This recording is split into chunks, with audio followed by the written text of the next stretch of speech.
Why? Intelligent people struggle to fit. Think back to being 10 years old. You are sitting at the lunch table. Everyone is laughing at something. You laugh too. But on the inside, you are wondering why that thing was funny. You are thinking about something completely different. Something bigger. Something no one else seems to care about. And you felt it then. That quiet gap between you and everyone else. You probably still feel it now. Here's the thing nobody tells you. That gap is not a flaw. It has a name. And once you understand it, everything starts to make more sense. Highly intelligent people don't struggle to fit in because they are arrogant. They struggle because their brain runs on a completely different frequency. Let me explain what I mean. Most social conversation is designed to bond people together. Small talk about the weather. Who said what at work? What happened on last night's show? It's not really about the content. It's about the rhythm, the back and forth, the feeling of being in sync. But an intelligent brain gets bored of the surface very quickly. It wants to go deeper. It starts asking why. It starts connecting ideas. It starts questioning things most people just accept. And in a social setting, that can feel like being the only person who wants to swim when everyone else just wants to float. Psychologists call this asynchronous development. Your mind grew faster than the world around you knew how to handle. And the painful part? You learned to hide it.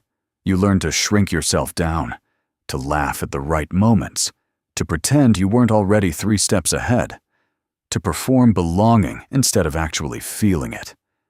That performance is exhausting. And here's what that exhaustion does over time. It makes you start to believe that something is wrong with you. Not that you are different. Wrong. Like you are broken in some quiet, invisible way that other people somehow sense. But what is actually happening is something much simpler. You have been a stranger in a conversation that was never designed for your mind. There's a researcher named Elaine Aron who spent decades studying what she called high sensitivity. One of her most striking findings was this. Deeply thinking, people don't just process information. They process the meaning behind the information. They feel the weight of ideas. They sit with questions long after others have moved on. That is not a disorder. That is a different operating system. The problem is not that you think too much. The problem is that you have spent your whole life apologizing for the way your mind works. So what do you actually do with this? First, you stop looking for depth in every room. Not every conversation is meant to go deep, and that's okay. You can be present in light moments without it meaning anything about who you are. Second, you find your people. Not many. Maybe just 2 or 3. People who don't make you feel like you need to turn the volume down on your mind. Those relationships will cost you very little energy and give you back something you have been missing for a long time. Third, you stop treating your depth as a burden, because the same brain that makes small talk feel hollow is the same brain that can solve things other people can't even see yet. That is not a curse.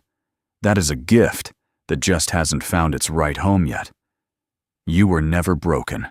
You were just looking for somewhere that could hold all of you. Keep looking. That place exists, and so do the people in it.